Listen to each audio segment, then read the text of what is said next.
Os anos de 1920 foram de festa nos Estados Unidos. O país que saiu vitorioso da Primeira Guerra caminhava para se tornar a maior economia do mundo. Os norte-americanos consumiam como nunca.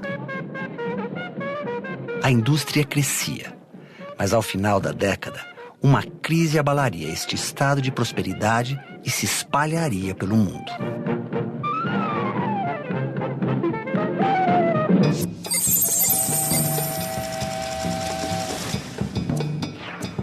A Primeira Guerra Mundial deixou um rastro de destruição na Europa. As plantações estavam arrasadas, as cidades destruídas e as indústrias inativas.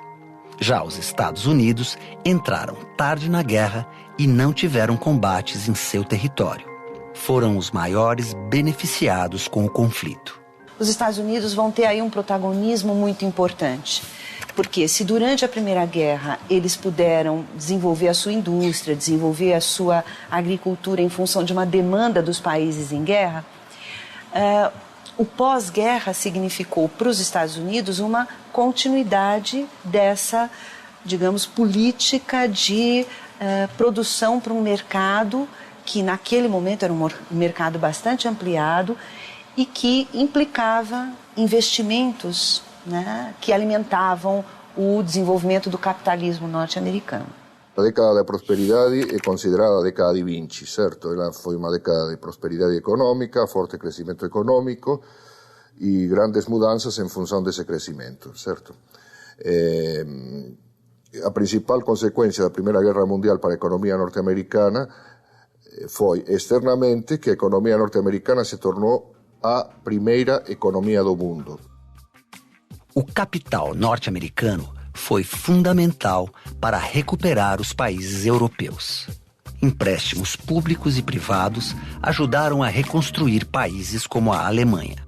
Enquanto, aos olhos do mundo, os Estados Unidos eram a tábua de salvação, internamente, o país passava por grandes transformações sociais. A volta dos ex-combatentes, em especial dos ex-combatentes negros, promoveu duas mudanças importantes. Em primeiro lugar, para eles foram oferecidas facilidades para a sua reinserção na vida civil.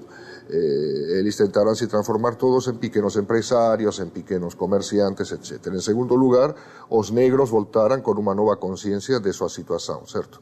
Tinham arriscado a sua vida pela pátria, portanto, eles queriam serem tratados como cidadãos iguais aos outros. Na verdade, a origem do movimento dos direitos civis se encontra nesse momento, certo? Ele teria que percorrer ainda 5 décadas, certo, até conseguir impor majoritariamente as suas reivindicações. Mas, de qualquer maneira, os negros tinham uma nova consciência e, portanto, passaram a ocupar um novo lugar na sociedade.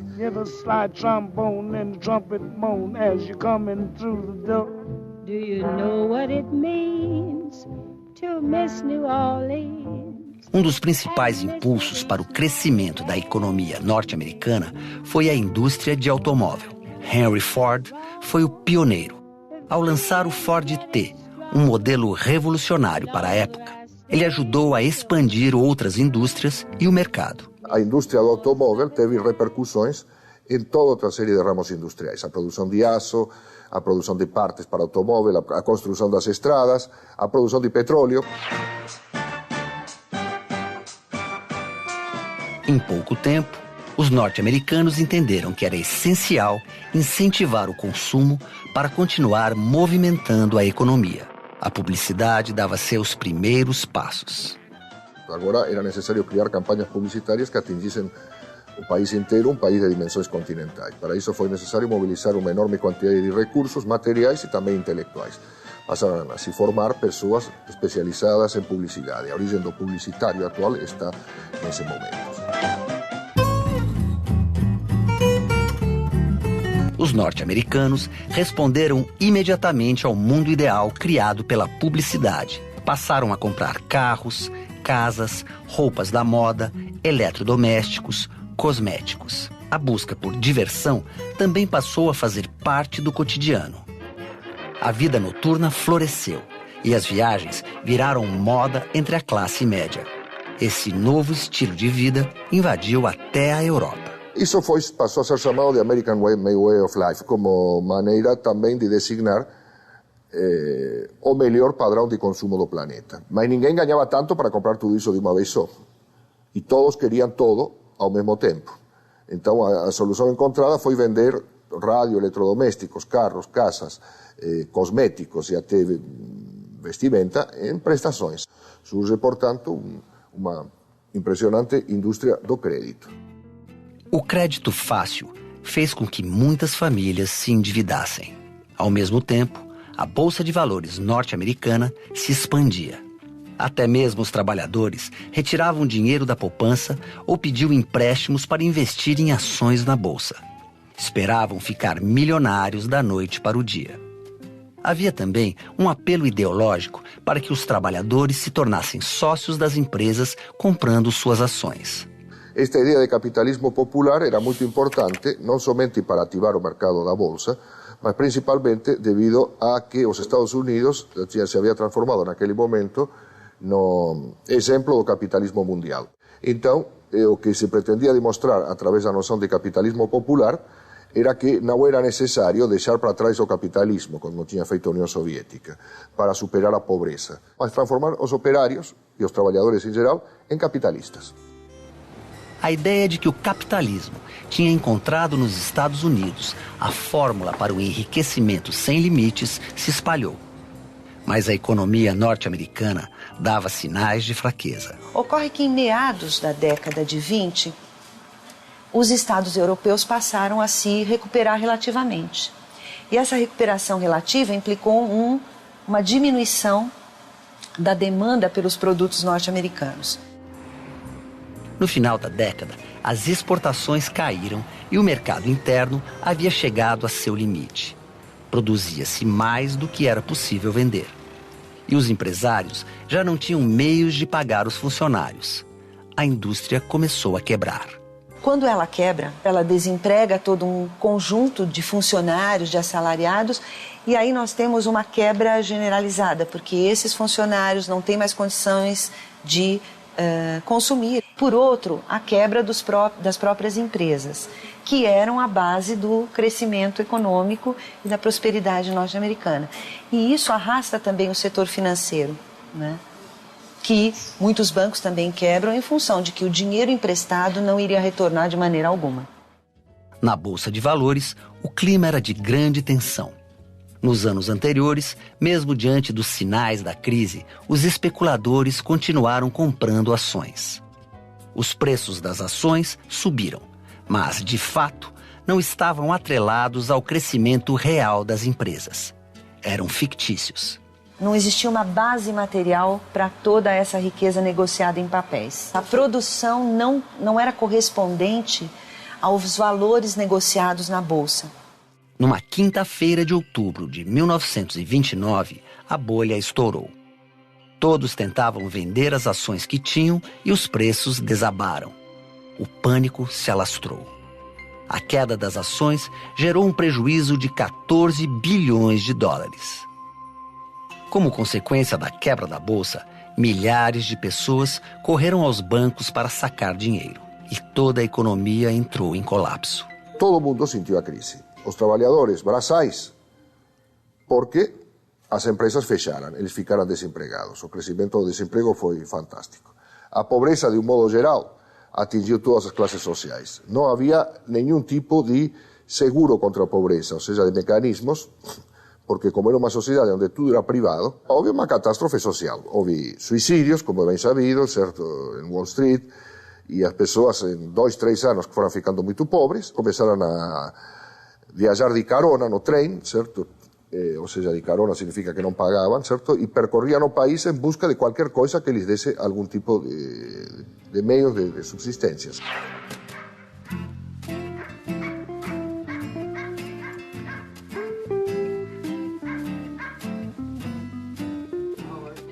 Baseado no livro do escritor John Steinbeck, o filme As Vinhas da Ira é um retrato desse período. Conta a história de uma família de agricultores que perdeu as terras e percorre os Estados Unidos em busca de trabalho.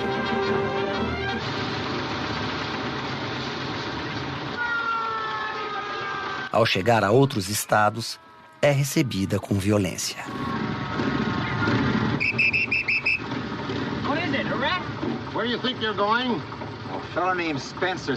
Quando transpassavam a fronteira de um estado para o outro, os camponeses de outro estado, ou as pessoas de outro estado, os esperavam com armas para não deixarem que eles entrassem, ou seja, que eles concorressem com os trabalhadores desse estado pelos poucos empregos que ainda subsistiam, certo?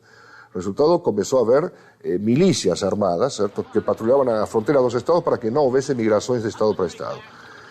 Surgiram favelas em todas as capitais norte-americanas e as pessoas reviravam o lixo para obter alguma coisa para comer. Houve êxodo para a cidade e houve perda de casas por parte dos que viviam na cidade. Foram parar nas favelas. Os próximos anos ficariam na história como o período da Grande Depressão. A crise, que teve seu centro nos Estados Unidos, se espalhou pelo mundo e trouxe várias consequências. Na Europa, a Alemanha foi o primeiro país a sofrê-las. O dinheiro que estava sendo investido na recuperação do país já não existia mais. Resultado, a economia alemã sofreu, passou em 1929, passou a ter 6 milhões de desempregados. Foi uma catástrofe social também na Alemanha. O resultado foi o crescimento espetacular, de um lado, na Alemanha, do Partido Comunista, que principalmente entre os desempregados mais pobres, e, por outro lado, entre as pessoas de classe média que tinham medo de perder o pouco que tinham, do Partido Nazista, certo? A propaganda de Adolf Hitler se transformou xenófoba contra o estrangeiro. Na Alemanha, como se sabe, isso tomou a forma de uma propaganda antissemita, certo? O resultado foi que tivemos um forte crescimento de movimentos de direita na Alemanha, na Itália, onde o governo fascista já existia, ele se fortaleceu, na Inglaterra surgiram movimentos que imitavam o nazismo alemão. No Brasil, o primeiro impacto da crise foi na produção de café. O principal produto de exportação brasileiro já não tinha mercado e seu preço despencou. Na tentativa de equilibrar o preço, o presidente Getúlio Vargas tomou medidas emergenciais. O governo passou a comprar estoques e até a queimar grãos. Isso diminuiu o prejuízo dos cafeicultores, mas era pouco diante do tamanho da crise. Vários agricultores faliram. Muitos deles resolveram migrar, né, para o investimento em outros setores que pudessem tanto desenvolver um tipo de produção que suprimisse ou diminuísse a nossa dependência do mercado exterior. Então é o caso em São Paulo de muitas famílias que, quebradas no campo, transferiram os seus investimentos para as cidades, desenvolveram aí indústrias em vários setores. Por exemplo, a indústria alimentícia, a indústria de tecidos. Em pouco tempo, o comércio mundial estava reduzido a 1/3 do que era antes. A primeira grande crise do capitalismo questionava o modelo econômico vigente, no qual o Estado pouco interferia na economia. Nos Estados Unidos, outras ideias começaram a ganhar espaço. Em 1933, o novo presidente eleito, Franklin Delano Roosevelt, falava em supervisionar transações bancárias e financeiras. There must be an end to speculation with other people's money. O governo Roosevelt tomou para si a tarefa de recuperar a economia e gerar bem-estar social. Seus discursos traziam esperança. Na prática, o presidente implantava uma série de medidas que ficaram conhecidas como o New Deal, o novo acordo. Era basicamente um programa de intervenção do Estado na economia para disciplinar a economia, para tentar buscar uma saída à crise econômica através da criação de empregos pelo Estado, reorganização do sistema financeiro. Então, o Roosevelt investiu, em primeiro lugar, como um gestor de uma política pública de incorporação da massa de desempregados em obras, né, de caráter estatal. Segundo, ele determinou, como o preço dos alimentos também, né, teve uma queda muito significativa, quebrando também os próprios produtores rurais, o que ele fez foi pagar para que a produção fosse limitada. Então, forçando a subida dos preços agrícolas como uma forma de remunerar esse agricultor. Por outro lado, ele também investiu na indústria. De que maneira? Ele criou um salário mínimo, né? Criou uma legislação social que pudesse dar condições a essa população de ser novamente consumidor, mesmo com um salário menor. O New Deal não obteve todo o sucesso pretendido. Conseguiu reduzir a pobreza e o desemprego por algum tempo. Mas a economia norte-americana só se recuperaria mesmo com a Segunda Guerra Mundial e a movimentação na indústria de armas. Os anos de 1920 foram intensos e contraditórios. A crise de 1929 deixou questões que até hoje são debatidas. Há como evitar as crises no capitalismo? Por que elas se repetem?